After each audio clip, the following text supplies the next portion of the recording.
अध्याय 12 सम्राट हर्षवर्धन, विजय, धर्म एवं प्रशासन, अर्थात emperor Harshavardhan, conquest, religion and administration. Harsha में अशोक और समुद्रगुप्त का चरित्र ही समाहित नहीं था, वो तो शिव की कृपा से अपने युग का अर्जुन था और सूर्य के प्रताप से कर्ण भी था। हर्ष एक विशिष्ट पुरुष था और भारत के महान शासकों में उसका स्थान अशोक और अकबर के समकक्ष था। कुशल सैन्य संगठनकर्ता तथा प्रशासक, अद्वितीय प्रजापालक, साहित्य के संरक्षक और स्वयं एक सुयोग्य नाटककार आदि के रूप में वो इतिहास के पृष्ठों में एक प्रतिभावान और चित्ताकर्षक व्यक्ति हैं। H.O. रॉबिन्सन। दीर्घ उत्तरीय प्रश्न। प्रश्न संख्या 1, एक विजेता के रूप में हर्ष का मूल्यांकन कीजिए। 2005 IY, 2006 HR, 2007 KJ। अथवा हर्ष की मुख्य उपलब्धियों की विवेचना कीजिए। 2001, 2003 KF, 2004 MF, 2005 IW। अथवा हर्ष की प्रारंभिक कठिनाइयों और महत्वपूर्ण विजयों का उल्लेख कीजिए। 2003 KG, 2005 IX, 2006 HO। अथवा हर्षवर्धन के शासनकाल की प्रमुख घटनाओं का संक्षिप्त विवरण प्रस्तुत कीजिए। अथवा हर्ष का काल धर्म और साहित्य का स्वर्ण युग था, समीक्षा कीजिए। 2002 TY। अथवा हर्ष के जीवन वृत्त और उसकी उपलब्धियों की विवेचना कीजिए। 2007 KN। अथवा हर्षवर्धन भारत का अंतिम महान सम्राट था, सतर्क समीक्षा कीजिए। 2007 KF। अथवा हर्ष प्राचीन भारत का अंतिम साम्राज्य निर्माता था, स्पष्ट कीजिए। 2011 IK।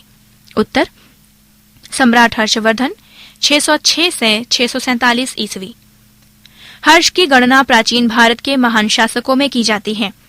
इतिहासकार स्मिथ ने लिखा है कि हर्ष के बाद संपूर्ण हिंदू भारत में हर्ष के समान कोई साम्राज्य निर्माता नहीं हुआ। ये कथन ऐतिहासिक साक्ष्य पर आधारित नहीं है, फिर भी हर्ष के व्यक्तित्व में जिन विविध गुणों का समन्वय था, उनके कारण वो वास्तव में अमर हो गया है।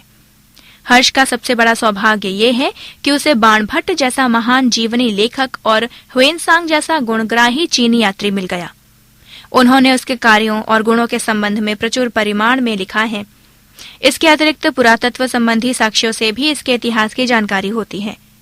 हर्षवर्धन थानेश्वर के राजा प्रभाकर वर्धन का पुत्र था। प्रभाकर वर्धन की मृत्यु के बाद हर्ष का बड़ा भाई राज्यवर्धन गद्दी पर बैठा। उस समय थानेश्वर का राजा घोर संकट में था। मालवा के राजा देवगुप्त और गौड़ के शासक शशांक ने गठबंधन करके कन्नौज राज्य पर आक्रमण कर दिया। कन्नौज का राजा ग्रहवर्मा हर्ष का बहनोई था। उन्होंने ग्रहवर्मा की हत्या कर दी और उसकी पत्नी राज्यश्री, जो हर्ष की बहन थी, को जेलखाने में डाल दिया था। दुष्टों का दमन करने के लिए राज्यवर्धन एक बड़ी सेना लेकर मालवा के लिए रवाना हुआ। वहां पर छल से उसकी हत्या कर दी गई, जिसके कारण थानेश्वर तथा कन्नौज दोनों राज्यों को संभालने का उत्तरदायित्व हर्ष पर पड़ा। उस समय हर्ष की आयु 16 वर्ष की थी। यद्यपि उसका हृदय प्रियजनों की मृत्यु से विक्षुब्ध था, परंतु उसने कर्तव्य से मुख नहीं मोड़ा। वो 606 ईस्वी में थानेश्वर का राजा बना।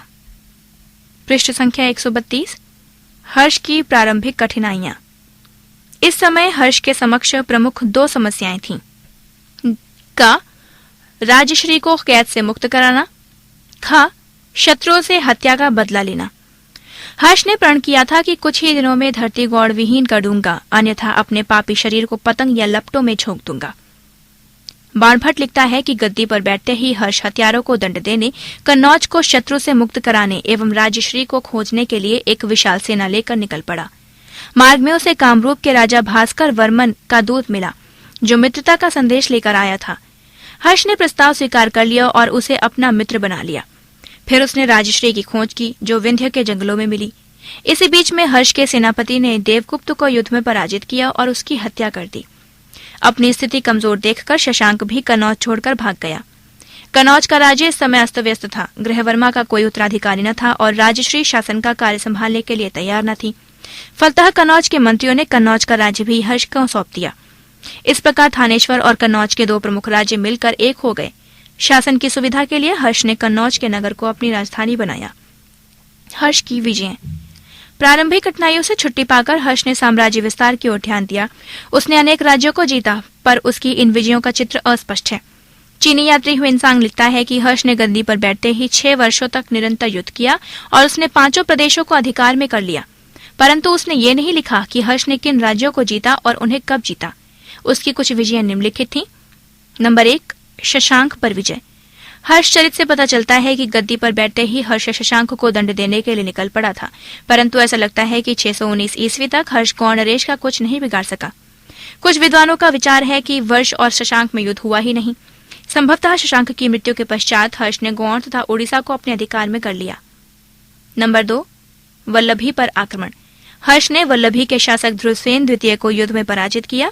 दोनों में संधि हो गई। ध्रुवसेन ने हर्ष की अधीनता स्वीकार कर ली। हर्ष ने अपनी बेटी का विवाह उसके साथ कर दिया। हर्ष की यह विजय नौसारी दानपत्र अभिलेख से प्रमाणित है, जिसमें वर्णित है, श्री हर्ष देवाभिभूतो श्री वल्लभपति परित्राणो जातः भ्रमदद भ्रविभ्रम यशोवितानः श्री ददत्त। अर्थात श्री हर्षदेव द्वारा पराजित वल्लभी नरेश का परित्राण करने के कारण प्राप्त यश का वितान श्री ददत्त के ऊपर निरंतर झूलता रहता है। नंबर 3, पंच प्रदेश की विजय। चीनी यात्री हेन्सवांग लिखता है कि हर्षवर्धन ने 6 वर्ष लगातार युद्ध करने के पश्चात 5 प्रदेशों पर अधिकार कर लिया। 5 प्रदेशों से आशय उत्तरी भारत के 5 राज्यों से है। इससे यह स्पष्ट होता है कि हर्ष ने उत्तर भारत के अनेक छोटे छोटे राज्यों को जीतकर अपने साम्राज्य में मिला लिया और लगभग समस्त उत्तरी भारत पर उसकी प्रभुता स्थापित हो गई।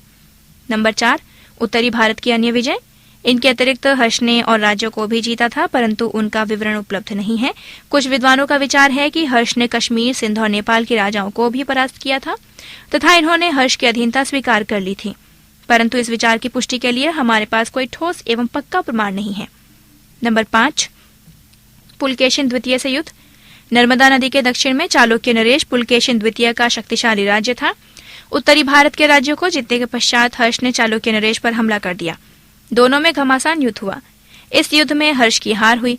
पुलकेशिन की इस महत्वपूर्ण विजय का उल्लेख उसके ऐहोल अभिलेख में मिलता है, परंतु इस युद्ध की तिथि के बारे में विद्वान एक मत नहीं है। पृष्ठ संख्या 133। नंबर 6, दक्षिणी भारत पर विजय। कुछ इतिहासकारों का अभिमत है कि हर्ष ने कुंतल, कांची आदि दक्षिण भारतीय प्रदेशों तथा सुदूर दक्षिण के प्रदेशों पर आक्रमण किया था। इस मत का आधार मयूर नामक कवि के एक श्लोक तथा गदेमन ने अर्थात केरल से प्राप्त एक लेख है। मयूर ने अपने श्लोक में हर्ष को कुंतल प्रदेश, चोल और कांची के पल्लव राज्य की विजय करने वाला कहा है। पुलकेशिन द्वितीय की मृत्यु के पश्चात लगभग 643 ईस्वी में चालुक्य राज्य की अव्यवस्था का लाभ उठाकर हर्ष द्वारा कुंतल सहित चालुक्य राज्य के पश्चिमी प्रदेशों को भी विजित करने की संभावना व्यक्त की जाती है। साम्राज्य विस्तार। हर्षवर्धन का साम्राज्य बहुत बड़ा था। समस्त उत्तरी भारत में उसकी शक्ति और प्रतिष्ठा का सिक्का जमा हुआ था, तथापि ये नहीं कहा जा सकता था कि हर्षवर्धन संपूर्ण उत्तरी भारत का स्वामी था। हर्ष के साम्राज्य में पूर्वी पंजाब के कुछ प्रदेश, लगभग संपूर्ण उत्तर प्रदेश, बिहार, मगध, बंगाल तथा पंजाब के साथ उड़ीसा आदि के भाग सम्मिलित थे। पणिक्कर महोदय के अनुसार हर्ष उत्तरी भारत का एक छत्र स्वामी था तथा उसके साम्राज्य में उत्तर में हिमालय से लेकर दक्षिण में विंध्य पर्वत श्रृंखला तक एक, पूर्व में कामरूप से लेकर पश्चिम में सौराष्ट्र तक का भूभाग था। दक्षिण में नर्मदा नदी उसके राज्य की सीमा थी। नेपाल, सिंध और कश्मीर उसके राज्य में सम्मिलित नहीं थे। असम और वल्लभी के नरेश हर्ष के मित्र थे, उसके सामंत नहीं। फिर भी ये मानना पड़ेगा कि सम्राट हर्षवर्धन तत्कालीन उत्तरी भारत का सबसे महान और प्रभावशाली शासक था। प्रश्न संख्या 2, शासक के रूप में हर्ष का मूल्यांकन कीजिए। 2004 MG, 2006 HR। अथवा हर्ष के शासन प्रबंध में मौर्यों और गुप्तों के प्रशासन की नीतियों का जनहितकारी समन्वय था। समालोचना कीजिए। उत्तर, हर्ष का शासन प्रबंध। सम्राट हर्ष के शासन प्रबंध के बारे में उसके ताम्रलेखों, वेनसांग के यात्रा विवरण तथा अन्य साक्ष्यों द्वारा विस्तार पूर्वक उल्लेख मिलता है। केंद्रीय शासन। सम्राट हर्ष ने अपनी शासन व्यवस्था का आधार गुप्त शासन प्रणाली को ही बनाया था, किंतु उसने अपनी लौकिक सूझबूझ का परिचय दिया था। वो शासन व्यवस्था का अध्यक्ष था, इसलिए सबसे अधिक परिश्रम करना वो अपना कर्तव्य समझता था।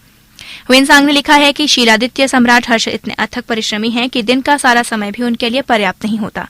हर्ष की एक विशेषता ये थी कि वो अपने राज्य में शासकीय यात्राएं किया करता था, जिससे वो जनता के निकट संपर्क में आए और उनके दुख दर्द को जानकर उसे दूर करने की कोशिश करे। निरीक्षण यात्रा के दौरान वो जय स्कंधावार में विश्राम किया करता था। बांसखेड़ा तथा मधुबन के लेखों में वर्धमान कोटी तथा कविथक नामक जय स्कंधवारों का उल्लेख मिलता है। शासन व्यवस्था के सभी अंगों, प्रशासन, सैन्य संगठन तथा न्याय विधान का वो अध्यक्ष था। उच्च कर्मचारियों की नियुक्ति का दायित्व उसी के ऊपर था और युद्ध में सेना का संचालन तथा नेतृत्व भी वो करता था। न्याय विभाग का वो सर्वोच्च न्यायाधीश था। इस प्रकार सम्राट का न्यायालय अपील का अंतिम न्यायालय होता था।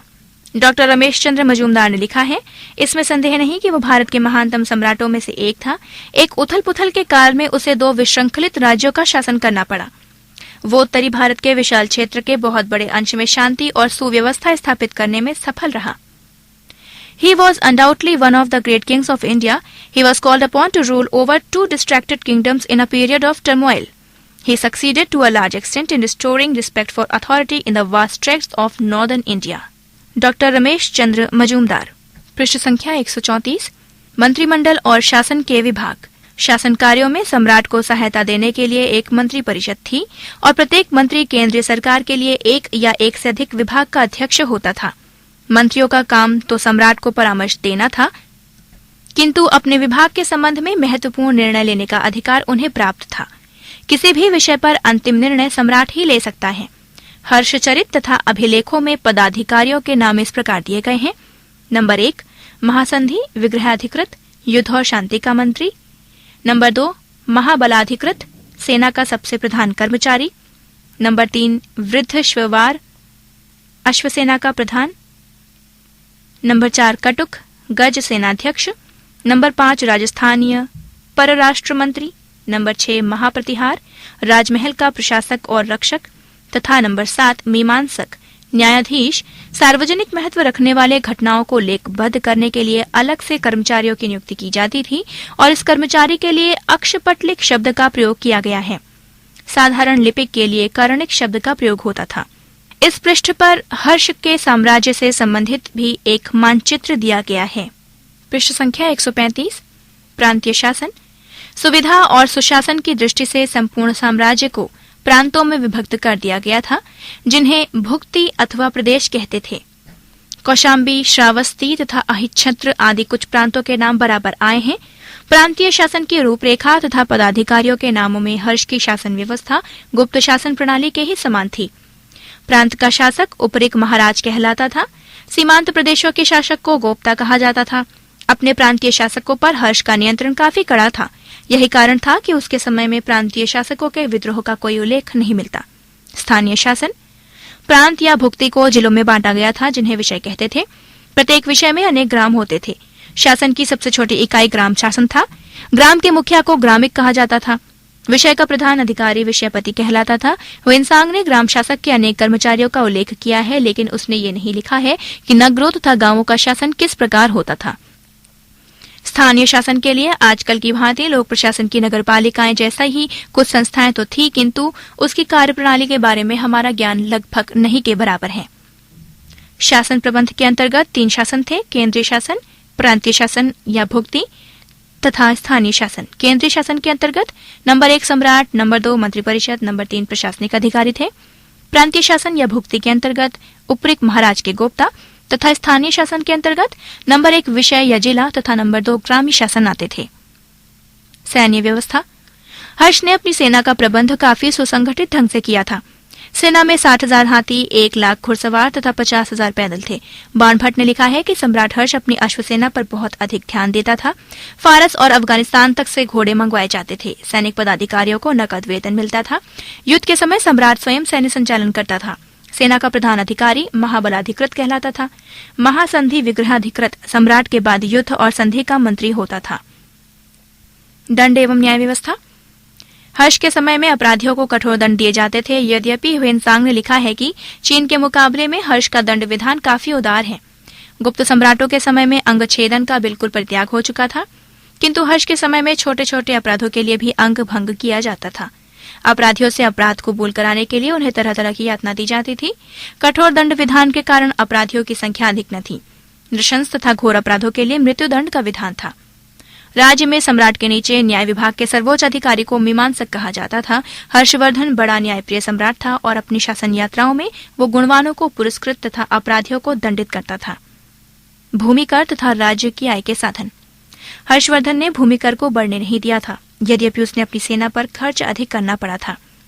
राजस्व विभाग में प्रदाता, सीमा प्रदाता तथा न्यायकर्णिक आदि प्रमुख पदाधिकारी थे। किसानों को उपज का 6वां भाग राज्य को देना पड़ता था। भूमि कर के अतिरिक्त राज्य की आमदनी के अन्य अनेक साधन थे, जिनमें व्यापार कर, चुंगी सब में प्रमुख थी। अपराधियों पर लगाया जाने वाला अर्थदंड भी राज्य की आमदनी का साधन था, लेकिन कर अधिक न थे। जनता से बेगार नहीं ली जाती थी।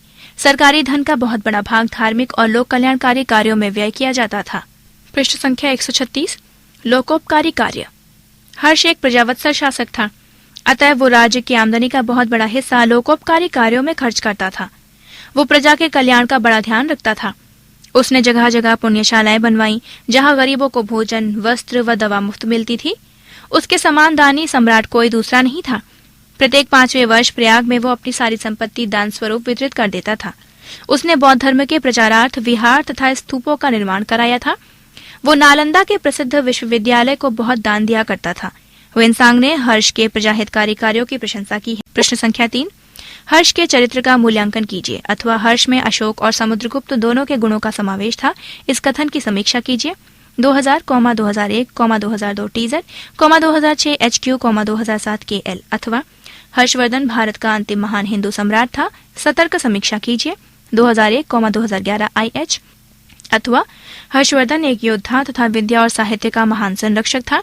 इस कथन की पुष्टि कीजिए। अथवा हर्ष का मूल्यांकन बौद्ध धर्म के संरक्षक के रूप में कीजिए। 2001। अथवा हर्ष में अशोक और समुद्रगुप्त दोनों के गुण सम्मिलित थे। इस कथन की विवेचना कीजिए। 2010 LL। उत्तर, हर्ष का चरित्र और मूल्यांकन। हर्ष प्राचीन भारत के शासकों में निस्संदेह महान, सुविख्यात और आकर्षक व्यक्तित्व हैं।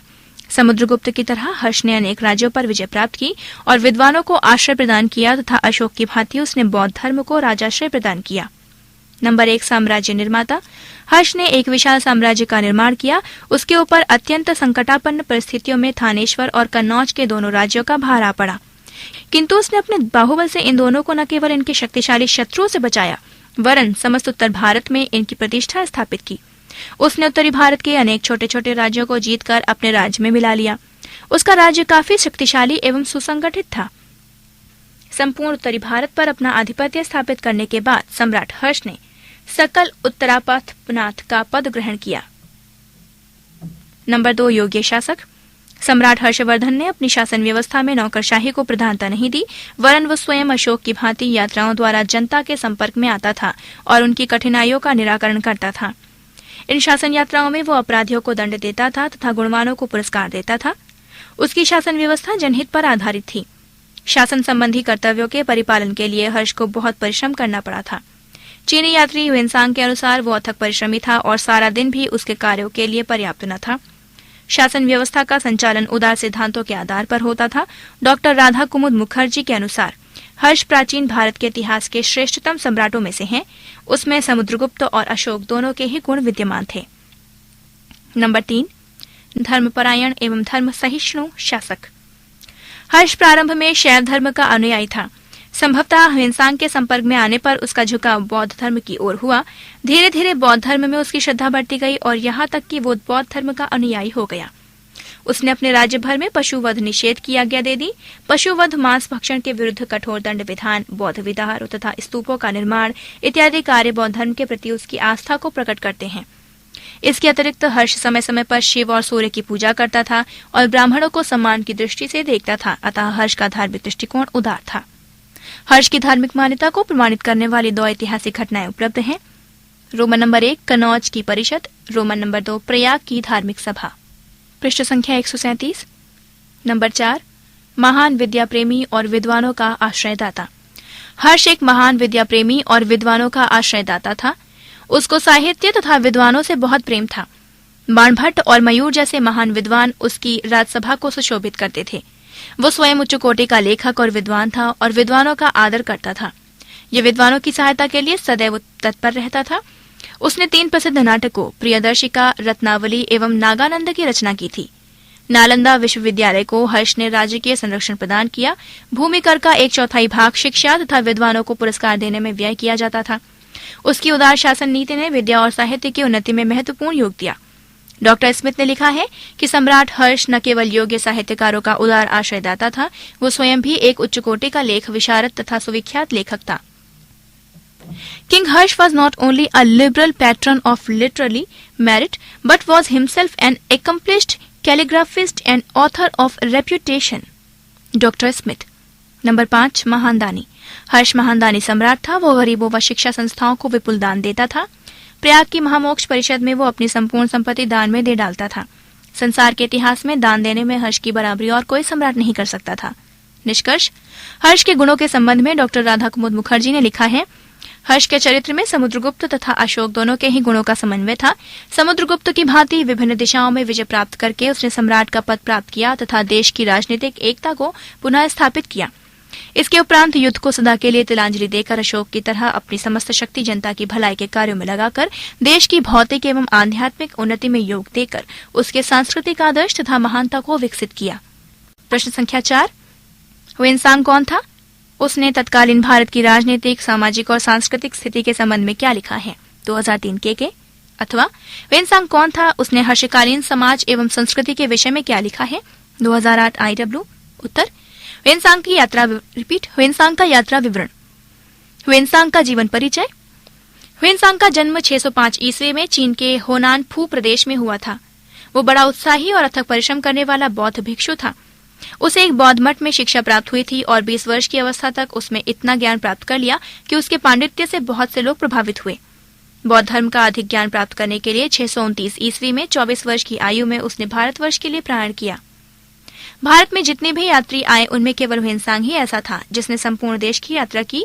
उत्तर में कश्मीर से लेकर दक्षिण में चोल प्रदेश तक उसने संपूर्ण भारत का पर्यटन किया। ह्वेनसांग की यात्रा का विवरण लगभग पूर्णतया विश्वसनीय है। उसके वृत्तांत में अनेक कपोलकल्पित और मनोरंजक कथाओं का भी समावेश हो गया है। फिर भी 7वीं शताब्दी के भारत का हाल जानने के लिए ह्वेनसांग का यात्रा विवरण अत्यंत महत्वपूर्ण है। ह्वेनसांग ने 7वीं शताब्दी के लगभग सभी भारतीय राज्यों का उल्लेख किया है। अधिकांश शासकों से वो स्वयं भी मिल चुका था। सम्राट हर्ष के वैदेशिक संबंध का विवरण जानने के लिए उसका लेख हमारा एकमात्र साधन है। पृष्ठ संख्या 138, शासन व्यवस्था। ह्वेनसांग ने हर्ष की शासन व्यवस्था की बड़ी प्रशंसा की है। शासक उदार एवं प्रजा की सुख सुविधा का ध्यान रखता था। उसने लिखा है, शासन व्यवस्था का संचालन उदार सिद्धांतों पर आधारित है, अतएव उसके संपादन में कोई कठिनाई नहीं होती। परिवारों को सरकारी रजिस्टरों में अपना ब्यौरा दर्ज नहीं कराना पड़ता और लोगों से बेगार नहीं ली जाती। हर्ष के पास एक बड़ी सेना थी। हर्ष के अश्वारोहियों की संख्या 1 लाख तथा हाथियों की संख्या 60,000 तक पहुंच गई थी।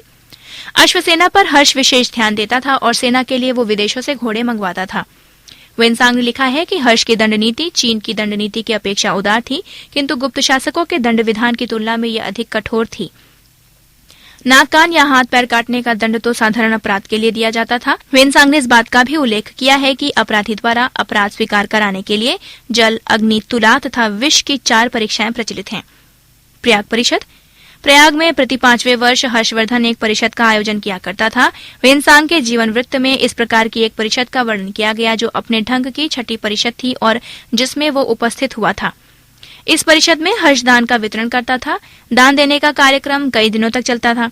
इससे हर्ष की दानवीरता एवं धर्म सहिष्णुता तो प्रकट होती है, साथ ही प्राचीन भारत की संस्कृति पर भी प्रकाश पड़ता है। हर्ष जैसा दानी सम्राट इतिहास के पन्नों में दूसरा नहीं है। चीनी यात्री ने इस परिषद का बड़ा आकर्षक वर्णन किया है। धार्मिक दशा। ह्वेनसांग ने भारत की तत्कालीन धार्मिक अवस्था का विस्तृत विवरण दिया है। देश में हिंदू धर्म और जैन धर्म साथ साथ पनप रहे थे। बौद्ध धर्म पतनमुख था। यद्यपि चीनी यात्री ने इस तथ्य का स्पष्ट उल्लेख नहीं किया है। बौद्ध धर्म में इस समय 18 शाखाएं हो गई थीं। ब्राह्मण धर्म प्रगति पर था। जैन धर्म का प्रचार पूर्ववत था। यद्यपि लोग भिन्न भिन्न धर्मों का पालन करते थे, परंतु वे मिलकर रहते थे। धार्मिक संघर्ष न था। हर्ष यद्यपि बौद्ध धर्म को मानने लगा था, परंतु वो सब धर्मों को आदर की दृष्टि से देखता था। लोगों में धार्मिक कटुता नहीं थी। सामाजिक दशा। ह्वेनसांग लिखा है कि परंपरागत जाति भेद के 4 वर्ग हैं। इनमें ब्राह्मण सबसे अधिक पवित्र और सबसे अधिक सम्मानित थे। ब्राह्मणों का जीवन पवित्र और अनुशासित था। ह्वेनसांग ने क्षत्रियों की भी प्रशंसा की है। हर्ष के समय में वैश्यों की स्थिति बड़ी अच्छी थी। उन्होंने खेती करना छोड़कर व्यापार को ही अपना प्रधान व्यवसाय बना रखा था। शूद्रों की दशा विशेष संतोषजनक नहीं थी। गुप्त युग की भांति इस समय भी इन्हें नगर से बाहर रहना पड़ता था। लोगों का भोजन शुद्ध और सादा था। मांसाहारी लोग कम थे। स्वच्छता का विशेष ध्यान रखा जाता था। स्त्री शिक्षा का काफी प्रचार था। बाल विवाह की प्रथा प्रचलित थी। पर्दा प्रथा नहीं थी, परंतु सती प्रथा का अस्तित्व था। जनसाधारण का उच्च नैतिक स्तर। ह्वेनसांग ने जनसाधारण के संबंध में लिखा है, साधारण लोगों का जहां तक संबंध है, यद्यपि वे अगंभीर अर्थात लघु मस्तिष्क के हैं, फिर भी वे चरित्रवान तथा सम्माननीय हैं। धन के मामलों में वे छल रहित हैं, न्याय करने में उदार हैं, वे अगले जन्म के परिणामों से डरते हैं और उपस्थित जगत की बातों को हल्का समझते हैं। अपने आचरण में धोखेबाज या कपटपूर्ण नहीं हैं और अपनी प्रतिज्ञाओं तथा शपथ के प्रति सच्चे रहते हैं। उनके व्यवहार में बहुत मधुरता और सज्जनता है। शिक्षा। चीनी यात्री के विवरण से विदित होता है कि हर्ष के समय में शिक्षा की व्यवस्था अच्छी थी। प्रारंभिक शिक्षा मंदिरों तथा बौद्ध मठों में दी जाती थी। उच्च शिक्षा के लिए अनेक शिक्षण संस्थाएं थीं, जिनकी तुलना आधुनिक विश्वविद्यालय से की जा सकती है। नालंदा और तक्षशिला के अतिरिक्त उज्जैन, गया, वल्लभी आदि शिक्षा के बड़े केंद्र थे। पृष्ठ संख्या 139। नालंदा विश्वविद्यालय। नालंदा विश्वविद्यालय का वेनसांग ने बहुत विस्तृत विवरण दिया है। उसने स्वयं कुछ वर्षों तक इस प्रसिद्ध विश्वविद्यालय में शिक्षा प्राप्त की थी और यहाँ के विद्या वैभव और पांडित्यपूर्ण वातावरण से वो बहुत प्रभावित हुआ था। वो लिखता है, भारत में इस प्रकार की अन्य सहस्त्रों शिक्षण संस्थाएं हैं, किंतु वैभव में नालंदा की तुलना उनमें से किसी से भी नहीं की जा सकती। इसमें लगभग 10,000 विद्यार्थी शिक्षा प्राप्त करते थे और यहाँ 1500 शिक्षक थे। विद्यार्थी केवल बौद्ध साहित्य का ही अध्ययन नहीं करते थे, वरन उनको वेद, तर्कशास्त्र, चिकित्सा विज्ञान आदि विषयों को भी शिक्षा प्रदान की जाती थी। गुरु शिष्य साथ साथ रहते थे, जिससे उनके पारस्परिक संबंध सौहार्दपूर्ण हुआ करते थे। यहाँ विद्यार्थियों से शिक्षण शुल्क नहीं लिया जाता था और उन्हें भोजन और कपड़े भी मुफ्त दिए जाते थे। नालंदा के विश्वविद्यालय में सदैव कठोर परिश्रम और अटूट लगन का वातावरण विद्यमान रहता था। अनुशासन का स्तर बहुत ऊंचा था। वेनसांग इस वातावरण से बहुत प्रभावित हुआ था। वो लिखता है, गंभीर प्रश्नों को पूछने और उनका उत्तर देने के लिए दिन का समय पर्याप्त नहीं था। प्रातः से लेकर संध्या समय तक वे विद्या संबंधी विमर्श में लगे रहते हैं। वृद्ध और युवा एक दूसरे की पारस्परिक सहायता करते हैं। संभवतः ऐसा विश्वविद्यालय उस समय संसार में और कहीं न था और यहाँ के विद्यार्थी संसार भर में आदर्श समझे जाते थे। नालंदा के स्नातकों के संबंध में उसने लिखा है, जब वे शिक्षा समाप्त कर चुकते हैं और 30 वर्ष की आयु पार कर जाते हैं, तब उनका चरित्र निर्मित हो जाता है और वे अपने ज्ञान में परिपक्व हो जाते हैं। आर्थिक दशा। वेनसांग ने जिन जिन प्रदेशों की यात्रा की थी, वहां की आर्थिक समृद्धि से वो आश्चर्यचकित हो गया था। लोगों का मुख्य व्यवसाय कृषि और पशुपालन था। व्यापार उन्नत दशा में था। सौराष्ट्र का उल्लेख करते हुए वेनसांग ने लिखा है कि इस स्थान के सभी लोग समुद्र से अपनी जीविका प्राप्त करते हैं। पश्चिम के एक राज्य के निवासियों के विषय में वे लिखते हैं कि व्यापार उनका प्रधान व्यवसाय है। व्यापार के कारण पूर्वी समुद्र तट और पश्चिमी समुद्र तट दोनों के निकटवर्ती स्थान और वहां के निवासी संपत्तिशाली हो गए थे। वल्लभी के विषय में वेनसांग ने लिखा है कि यहाँ पर कुछ 100 घर हैं, जिनके पास 100 लाख मुद्राएं हैं। यहाँ सुदूर भागों के दुर्लभ तथा बहुमूल्य पदार्थ प्रचुर परिमाण में जमा किए जाते हैं। उसने लिखा है कि आंध्र देश में चारित्र नामक बंदरगाह है और समुद्री व्यापार के कारण गोद अर्थात आधुनिक गंजाम जिला बड़ा संपन्न हो गया है। निष्कर्ष। वेनसांग का यात्रा विवरण ऐतिहासिक दृष्टि से लगभग पूर्ण सा है, यद्यपि इसमें यत्र तत्र दंत कथाओं का समावेश है। उसने जिन बातों का वर्णन किया है, उनकी सत्यता की पुष्टि अभिलेखों द्वारा भी होती है। प्रश्न संख्या 5। हर्ष एक महान धार्मिक और धर्म सहिष्णु सम्राट था। वेनसांग के विवरण के आधार पर इस कथन की समालोचना कीजिए। अथवा वेनसांग द्वारा वर्णित कनौज की धार्मिक सभा और प्रयाग के सम्मेलन के आधार पर सिद्ध कीजिए कि हर्ष एक महान धर्म सहिष्णु सम्राट था। उत्तर। वास्तव में हर्ष अपने हृदय में विभिन्न धर्मों को संजोए हुए था। वो धर्म का विशाल सागर था। उसने सभी धर्मों के विकास में गहरी रुचि ली थी। उसके काल के विभिन्न धार्मिक सम्मेलन इतिहास में अभूतपूर्व और अद्वितीय थे। इन सम्मेलनों का वर्णन वेनसांग के वर्णन तथा अन्य साक्ष्यों के आधार पर निम्नलिखित शीर्षकों के अंतर्गत किया जा सकता है। नंबर 1, कनौज का धार्मिक सम्मेलन। जब वेनसांग भारत में था तो सम्राट हर्ष ने अपनी राजधानी कन्नौज में एक भव्य धार्मिक महोत्सव आयोजित किया था। इसका उद्देश्य महायान संप्रदाय का विकास और प्रचार करना था। वो विशाल धार्मिक सम्मेलन, महोत्सव और महासभा वेनसांग के सभापतित्व में संपन्न हुई थी। इसमें हर्ष के साम्राज्य के 20 राजा और सामंत, 3000 बौद्ध भिक्षु, धर्माचार्य व दार्शनिक आमंत्रित किए गए थे। वेनसांग स्वयं भी इस सम्मेलन में उपस्थित रहता था। इस सम्मेलन में वेनसांग ने महायान मत का अन्य धर्मों एवं संप्रदायों की अपेक्षा प्रबल समर्थन किया।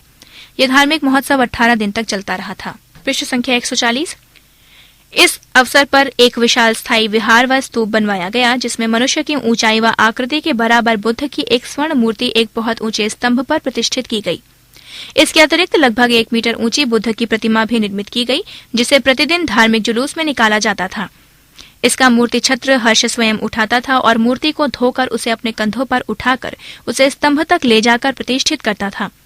तत्पश्चात हीरे मोतियों से जड़े हुए अनेक रेशमी वस्त्र इस अद्वितीय प्रतिमा को अर्पित किए जाते थे। इस धार्मिक सम्मेलन में महायान बौद्ध धर्म को उच्चतम और सर्वश्रेष्ठ धर्म घोषित किया गया था। इसके अतिरिक्त ह्वेनसांग को महायान का सर्वश्रेष्ठ विद्वान घोषित करते हुए उसे महायान देव और मोक्ष देव की उपाधियों से विभूषित किया गया था। नंबर 2, प्रयाग की सभा। कनौज की सभा के अतिरिक्त हर्षवर्धन नियमित रूप से प्रत्येक 5वें वर्ष प्रयाग में एक धार्मिक सभा बुलाया करता था। प्रयाग की सभा में हर्ष अपने सैनिक शस्त्रों के अतिरिक्त अपना सर्वस्व दान में दे देता था। दान देते समय वो कोई धार्मिक भेदभाव नहीं रखता था। वो अपने बहुमूल्य वस्त्र, आभूषण तथा अन्य वस्तुएं व्यक्तियों में बांट देता था। इस संदर्भ में ह्वेनसांग अपने समय के छठे प्रयाग सम्मेलन का विस्तृत विवरण देते हुए लिखते हैं कि हर्ष ने अपने शरीर के वस्त्र तक दान कर दिए तथा अपनी बहन राजश्री से मांग कर वस्त्र पहने थे। लगभग 50,000 व्यक्ति उसकी इन भेंटों को प्राप्त करते थे, लेकिन दान देते समय निर्धन और असहाय व्यक्तियों का विशेष ध्यान रखा जाता था। समकालीन साक्ष्यों से पता चलता है कि इस सभा का आरंभ बुद्ध पूजा से होता था। दूसरे दिन सूर्य की पूजा की जाती थी और तीसरे दिन महादेव शिव की पूजा होती थी। तत्पश्चात दान का कार्य आरंभ होता था, जो लगभग 2.5 मास तक चलता रहता था। इन दोनों उत्सवों से स्पष्ट होता है कि हर्ष बहुत ही धार्मिक विचारों का व्यक्ति था। उसके विचार संकीर्ण नहीं थे। वो अत्यंत दयालु और उदार धार्मिक सम्राट था। दान देने की दृष्टि से उसका उदाहरण भारतीय इतिहास में अद्वितीय है। इसी कारण इसे महादानी सम्राट के नाम से पुकारा जाता था। वो वास्तव में एक महान धार्मिक और धर्म सहिष्णु सम्राट था। बाणभट्ट और ह्वेनसांग ने अपने विवरणों में हर्ष के इन सम्मेलनों की विशेषताओं का जो वर्णन किया है, वो हर्ष को एक अलौकिक और दिव्य सम्राट के रूप में प्रतिष्ठित करता है। एक विद्वान ने उसकी धर्मनिष्ठा और दानशीलता के संबंध में लिखा है, हर्ष में अशोक और समुद्रगुप्त का चरित्र ही समाहित नहीं था। वो तो शिव की कृपा से अपने युग का अर्जुन था और सूर्य के प्रताप से कर्ण भी था। लघु उत्तरीय प्रश्न। प्रश्न संख्या 1, ह्वेनसांग के विवरण के आधार पर नालंदा विश्वविद्यालय की 4 विशेषताओं का उल्लेख कीजिए। उत्तर। नंबर 1, इसमें 10,000 विद्यार्थी एवं 1500 शिक्षक थे। नंबर 2, विद्यार्थियों के निवास, भोजन, वस्त्र एवं चिकित्सा का मुफ्त प्रबंध था। नंबर 3, यहाँ तर्कशास्त्र, चिकित्सा, विज्ञान, साहित्य, दर्शन आदि विविध विषयों की शिक्षा दी जाती थी। नंबर 4, गुरु शिष्य साथ साथ रहते थे। नंबर 5, अनुशासन का स्तर बहुत ऊंचा था। प्रश्न संख्या 2, हर्षकालीन समाज की 4 विशेषताएं बताइए। उत्तर। नंबर 1, जाति प्रथा और अधिक जटिल हो गई थी। नंबर 2, लोग सच्चे और ईमानदार थे। नंबर 3, सती प्रथा एवं बाल विवाह की प्रथाएं प्रचलित थीं। नंबर 4, अंतरजातीय विवाहों का प्रचलन नहीं था। प्रश्न संख्या 3, सम्राट हर्ष द्वारा बौद्ध धर्म के उत्थान के लिए किए गए 4 कार्य लिखिए। उत्तर। रोमन नंबर 1, कनौज की धर्मसभा। हर्ष ने बौद्ध धर्म के उत्थान के लिए कनौज में धर्मसभा का आयोजन करवाया। रोमन नंबर 2, विहार और स्तूपों का निर्माण। हर्ष ने अनेक नए विहार और स्तूप बनवाए तथा पुरानों की मरम्मत करवाई। ये कार्य बौद्ध धर्म के उत्थान में विशेष सहायक हुआ। रोमन नंबर 3, बौद्ध भिक्षुओं की सहायता। हर्ष ने बौद्ध भिक्षुओं को अपार सहायता की। हर्ष का यह कार्य बौद्ध धर्म के प्रचार में विशेष सहायक हुआ। रोमन नंबर 4, भगवान बुद्ध की स्थापना। हर्ष ने बुद्ध की प्रतिमाओं की स्थापना भी की, जिससे बौद्ध धर्म का और अधिक प्रचार हुआ। पृष्ठ संख्या 141। प्रश्न संख्या 4, हर्ष के राज्यारोहण से पूर्व उत्तरी भारत की राजनीतिक दशा का वर्णन कीजिए। उत्तर। गुप्त साम्राज्य के पतन के पश्चात भारत की राजनीतिक एकता समाप्त हो गई थी तथा संपूर्ण देश अनेक छोटे छोटे राज्यों में विभाजित हो गया था। 6ठी शताब्दी में हूणों के आक्रमण के फलस्वरूप उत्तरी और पूर्वी भारत में छोटे छोटे राज्यों की स्थापना हुई थी, जिसमें मगध, मालवा, वल्लभी, कान्यकुब्ज, गौड़, कामरूप तथा थानेश्वर आदि के राज्य प्रमुख थे। इसमें सर्वाधिक शक्तिशाली राज्य थानेश्वर का था, जिसके सम्राट हर्ष ने कुछ समय के लिए देश में राजनीतिक एकता की स्थापना करने में सफलता प्राप्त की थी। प्रश्न संख्या 5, ह्वेनसांग कौन था? वो भारत क्यों आया था? 2005 IW। उत्तर। ह्वेनसांग एक चीनी यात्री था। वो बौद्ध धर्म का प्रकांड विद्वान था और बौद्ध धर्म का विशिष्ट ज्ञान प्राप्त करने भारत आया था। उसने हर्षवर्धन के काल की घटनाओं के संबंध में एक पुस्तक CU की लिखी थी। ह्वेनसांग का राजा हर्षवर्धन बहुत अधिक सम्मान करता था। उसे कन्नौज के धार्मिक सम्मेलन में महायान देव की उपाधि से विभूषित किया गया था। प्रश्न संख्या 6, बाणभट्ट क्यों प्रसिद्ध है? 2003 KF। उत्तर। बाणभट्ट हर्षवर्धन के दरबार में रहने वाले राजकवि थे। बाणभट्ट संस्कृत के प्रकांड विद्वान थे। इन्होंने राजा हर्ष के जीवन चरित्र से संबंधित एक ऐतिहासिक पुस्तक हर्ष चरित लिखी थी। इनकी 2 अन्य रचनाएं भी अत्यंत प्रसिद्ध हैं। ये सुप्रसिद्ध रचनाएं हैं कादम्बरी और चंडी शतक। विद्वानों ने बाणभट्ट को उनकी विद्वता के कारण दूसरा कालिदास कहा है। प्रश्न संख्या 7, पुलकेशिन द्वितीय कौन था? 2007 KF। उत्तर। पुलकेशिन द्वितीय चालुक्य वंश के एक प्रतिभाशाली नरेश थे। सम्राट हर्षवर्धन ने 640 ईस्वी के लगभग इनके राज्य पर आक्रमण किया था। पुलकेशिन द्वितीय की पराक्रमशीलता का परिचय इस तथ्य से मिलता है कि इन्होंने राजा हर्ष को बुरी तरह पराजित किया था। इस तरह पुलकेशिन द्वितीय का स्थान भारत के वीर सम्राटों में अग्रगण्य है। प्रश्न संख्या 8, हर्ष के शासन प्रबंध की 2 विशेषताओं का वर्णन कीजिए। 2007 KI उत्तर केंद्रीय शासन का प्रधान राजा स्वयं होता था। न्याय विभाग का भी वो सर्वेसर्वा होता था। शासन कार्यों में सम्राट को सहायता देने के लिए एक मंत्री परिषद थी और प्रत्येक मंत्री केंद्रीय सरकार के लिए एक या एक से अधिक विभाग का अध्यक्ष होता था। सुविधा और शासन की दृष्टि से संपूर्ण साम्राज्य को प्रांतों में विभक्त कर दिया गया था, जिन्हें भुक्ति अथवा प्रदेश कहते थे। प्रांत का शासक उपरिक महाराज कहलाता था। सीमांत प्रदेशों के शासक को गोप्ता कहा जाता था। प्रांत या भुक्ति को जिलों में बांटा गया था, जिन्हें विषय कहते थे। शासन की सबसे छोटी इकाई ग्राम शासन था। ग्राम के मुखिया को ग्रामिक कहा जाता था। विषय का प्रधान अधिकारी विषयपति कहलाता था। प्रश्न संख्या 9, नालंदा विश्वविद्यालय के विषय में आप क्या जानते हैं? 2008 IU उत्तर नालंदा विश्वविद्यालय का वेनसांग ने बहुत विस्तृत विवरण दिया है। उसने स्वयं कुछ वर्षों तक इस प्रसिद्ध विश्वविद्यालय में शिक्षा प्राप्त की थी और यहाँ के विद्या वैभव और पांडित्यपूर्ण वातावरण से वो बहुत प्रभावित हुआ था। वो लिखता है, भारत में इस प्रकार की अन्य सहस्त्रों शिक्षण संस्थाएं हैं, किंतु वैभव में नालंदा की तुलना उनमें से किसी से भी नहीं की जा सकती। इसमें लगभग 10,000 विद्यार्थी शिक्षा प्राप्त करते थे और यहाँ 1500 शिक्षक थे। विद्यार्थी केवल बौद्ध साहित्य का ही अध्ययन नहीं करते थे, वरन उनको वेद, तर्कशास्त्र, चिकित्सा विज्ञान आदि विषयों को भी शिक्षा प्रदान की जाती थी। गुरु शिष्य साथ साथ रहते थे, जिससे उनके पारस्परिक संबंध सौहार्दपूर्ण हुआ करते थे। यहाँ विद्यार्थियों से शिक्षण शुल्क नहीं लिया जाता था और उन्हें भोजन और कपड़े भी मुफ्त दिए जाते थे। नालंदा के विश्वविद्यालय में सदैव कठोर परिश्रम और अटूट लगन का वातावरण विद्यमान रहता था। अनुशासन का स्तर बहुत ऊंचा था। पृष्ठ संख्या 142। वेनसांग इस वातावरण से बहुत प्रभावित हुआ था। वो लिखता है, गंभीर प्रश्नों को पूछने और उनका उत्तर देने के लिए दिन का समय पर्याप्त नहीं था। प्रातः से लेकर संध्या समय तक वे विद्या संबंधी विमर्श में लगे रहते हैं। वृद्ध और युवा एक दूसरे की पारस्परिक सहायता करते हैं। संभवतः ऐसा विश्वविद्यालय उस समय संसार में और कहीं नहीं था और यहाँ के विद्यार्थी संसार भर में आदर्श समझे जाते थे। नालंदा के स्नातकों के संबंध में उसने लिखा है, जब वे शिक्षा समाप्त कर चुकते हैं और 30 वर्ष की आयु पार कर जाते हैं, तब उनका चरित्र निर्मित हो जाता है और वे अपने ज्ञान से परिपक्व हो जाते हैं। प्रश्न संख्या 10, शशांक कौन था? उत्तर बंगाल में गौड़ वंश वहां का शासक शशांक था। पुष्यभूति वंश के शासक हर्षवर्धन के बहन की शादी ग्रहवर्मन से कन्नौज में हुई थी। उस पर मालवा शासक व बंगाल के शासक ने आक्रमण कर दिया, जिसमें ग्रहवर्मन मारा गया। उस आक्रमण का सामना करने हर्षवर्धन का भाई राज्यवर्धन गया, जिसको शशांक ने मार डाला। अति लघु उत्तरीय प्रश्न। प्रश्न संख्या 1, वेनसांग भारत में किस उद्देश्य से आया था? उत्तर वेनसांग बौद्ध धर्म के तीर्थस्थलों की यात्रा एवं बौद्ध साहित्य का अध्ययन करने के लिए भारत आया था। प्रश्न संख्या 2, वेनसांग किस देश का रहने वाला था? वो किस भारतीय सम्राट के शासनकाल में भारत भ्रमण के लिए आया था? 2005 IW उत्तर वेनसांग चीन का रहने वाला था। वो हर्ष के शासनकाल में भारत आया था। प्रश्न संख्या 3, उन 2 विशेषताओं का उल्लेख कीजिए जो हर्ष और अशोक के चरित्र में समान रूप से पाई जाती हैं। उत्तर नंबर 1 धार्मिक सहिष्णुता और नंबर 2 जन कल्याण की भावना। प्रश्न संख्या 4, हर्ष के काल के 4 प्रमुख विद्वानों के नाम लिखिए। उत्तर क बाणभट्ट, ख मयूर, ग भूषण भट्ट, घ मातंग दिवाकर। प्रश्न संख्या 5, हर्ष के शासनकाल का इतिहास बताने वाले 4 प्रमुख स्रोत बताइए। उत्तर क हर्षचरित, ख कादम्बरी, ग सीयूकी, घ मधुवन ताम्रपत्र। प्रश्न संख्या 6, हर्षकालीन किन्हीं 4 ग्रंथों के नाम लिखिए। 2004 MF, 2005 JA। उत्तर क हर्षचरित, ख कादम्बरी, ग चंडी शतक, घ सूर्य शतक। प्रश्न संख्या 7, हर्ष की 2 प्रारंभिक कठिनाइयां बताइए। उत्तर क बहन राष्ट्रीय को कैद से मुक्त कराना, ख शत्रुओं से भाई की हत्या का बदला लेना। प्रश्न संख्या 8, हर्ष की 2 विजयों का उल्लेख कीजिए। उत्तर क शशांक पर विजय, ख पंच प्रदेश की विजय। प्रश्न संख्या 9, हर्षकालीन 2 शिक्षा केंद्रों के नाम बताइए। उत्तर नालंदा और तक्षशिला। प्रश्न संख्या 10, प्रयाग का विशाल धर्म सम्मेलन कब हुआ था? उत्तर 644 ईस्वी में। बहुविकल्पीय प्रश्न।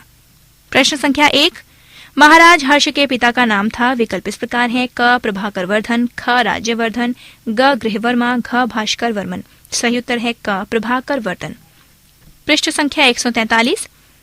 प्रश्न संख्या 2, हर्ष गद्दी पर बैठा था। 2003 KL, 2004 MH, MJ, MF, 2005 IV। विकल्प इस प्रकार हैं, क 603 ईस्वी, ख 606 ईस्वी, ग 630 ईस्वी, घ 619 ईस्वी। सही उत्तर है ख 606 ईस्वी। प्रश्न संख्या 3, हर्षकालीन सर्वाधिक प्रसिद्ध विश्वविद्यालय था। विकल्प इस प्रकार हैं, क तक्षशिला विश्वविद्यालय, ख विक्रमशिला विश्वविद्यालय, ग नालंदा विश्वविद्यालय, घ मगध विश्वविद्यालय। सही उत्तर है ग नालंदा विश्वविद्यालय। प्रश्न संख्या 4, हर्षचरित के रचयिता थे। विकल्प इस प्रकार हैं: क हर्ष, ख बाणभट्ट, ग भवभूति, घ मातंग। सही उत्तर है ख बाणभट्ट।